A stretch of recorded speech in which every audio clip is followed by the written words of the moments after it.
Agande and Ricky Marcos of NU Volleyball Team. This is Campus Hacks! Dito ako nag-start mag-high school. So, 7 years na siya. Same kami ni Jen, batchmate kami, so 7 years din. ako, mga ano na ako dito. Sobrang tagal ko na dito. 5 years na ako dito. Siguro sa tagal ko naman, 7 years. Siyempre, 1 to 10, siyempre 10. Siguro mga 10. Ganun na ako familiar dito sa school. Ako naman, exactly 10 kasi sobra. Itong school namin hindi naman masyado malaki. So, alam ko na bakit sulak nito. I think siguro yung consistency ng pagbibigay ng quality of education ng school, Support. and then the facilities, and then hindi lang binavalue yung mga student-athlete, but the students as well. And since this is Manila campus, maliit lang yung school. So, most of the students magkakakilala na talaga and really know each other. Yun. Siguro ko what I love in our school, siguro the facilities and napoprovide nila lahat yung kailangan namin. At para patunayan namin sa inyo na 10 ang familiarity namin sa NU, ililibot namin kayo. At hindi lang yan, magbibigay pa kami ng campus hacks. Kaya hey, NU, let's go!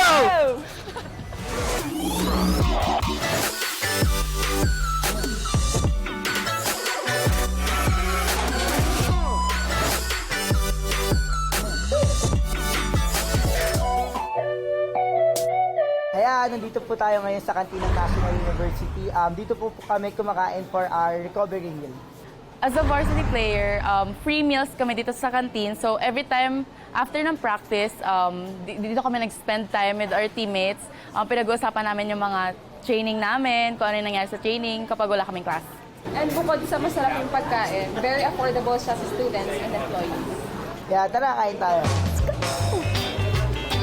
So dito sa canteen namin, after ng training, what we usually get is yung turon. Kasi favorite talaga namin. And the lumpiang toge. So sobrang sarap ng turon dito, hindi niyo makikita to sa labas. Dito lang to. May langka to, may langka. Kaya bili na kayo masarap dito. Sa Magaganda din yung tindera. Yes! Hi, ates!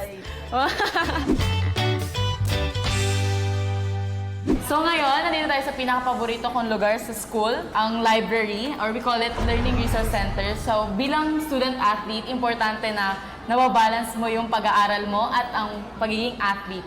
Sometimes I bring my laptop here kasi may free wifi, so pwede kang kumonek. Para doon naman sa mga walang dalang laptop, pwede silang gumamit ng computer sa eLive for free. Super bilis ng wifi dito, so best siya for researchers. And syempre, kapag finals, midterms, dito the best place is to go to library kasi nga, very cozy, tahimik.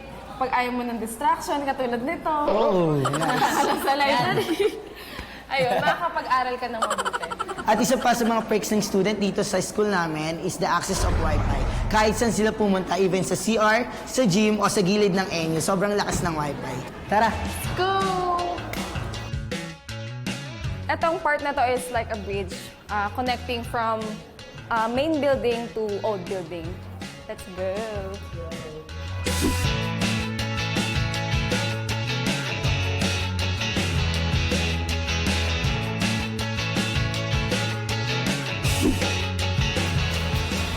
Hi! Ito tayo dito sa gym namin. Tara, pasok tayo ito.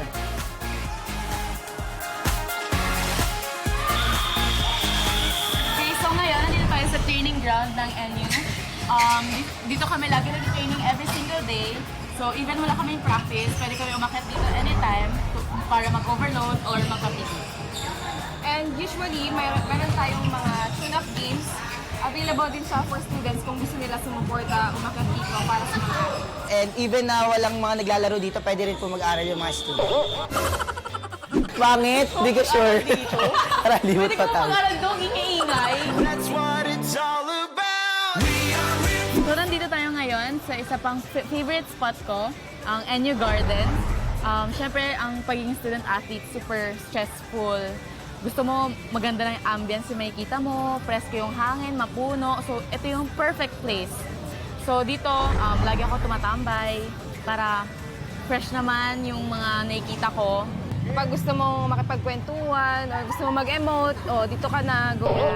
And also, after yung training namin sa gym, siyempre pagod yung mga katawan namin, stress yung utak namin. Pag pumunta ka dito sa garden namin, sobrang ma-refresh yung utak mo. Tapos stressful. Tapos stressful. Stressful. Sabi mo, stressful? Stress-free. Stress-free. At dito nagtatapos ang pag-iikot namin sa NU. At sana na-take note niyo ang mga campus hacks na binigay namin. Bisita kayo dito sa NU, ha? Bye-bye!